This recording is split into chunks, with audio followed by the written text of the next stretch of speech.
eo amin'ny sehatry ny fanabeazana kosa indray dia anomboka amin'ny 12 ny volana May ho avy izao ary tsy farana raha tsy ny 13 ny volana Jona ny anatanterahana ny fanadinana adiny ara-panatanjahantena ho an'ireo mpiadina hiatrika ny fanadinana baccalauréat amin'ity taona 17 sy 20 ity. Nisy ny fepetra noraisiny teo anivon'ny EPS BAC mahakasika indrindra ny fanaparitahana an'ireo taratasy fampiatsona na ny convocation.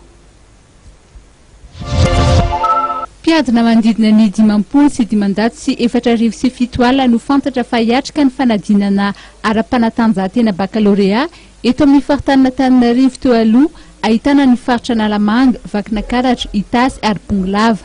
Samy manana ny daty izay anatanterahana izay eo anelanelany 12 May ka hatramin'ny 13 Jona.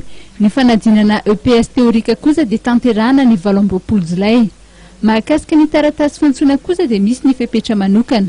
Alefa melon convocation dia amin'ity taona ity zany manomboka 15 mai zay no mizara convocation eny amin'ny centre rehetrarehetra zay eto Antananarivo moa zany no tena marina aloha zany no sahanina voalohany dia araka mahazatra alefa poste zany ny candidat libre dia candidat libre io mba hitana zany zareo mba nisy olona foana ny amin'ny trano satria manomboka zao zany dia efa miomana foana ndray zay resaka poste resaka valopy zay dia ho an'ny centre Andohalo sy Nanisana zany zay miandraikitra ny série A2 dia mitazona convocation izy ireo mandrapahatonga ny 29 mai zany hoe tazomina eny amin'ny centre zany le convocation fa ho an'ny centre 6 rehetrarehetra zany dia manome une semaine eo zareo angalana le convocation.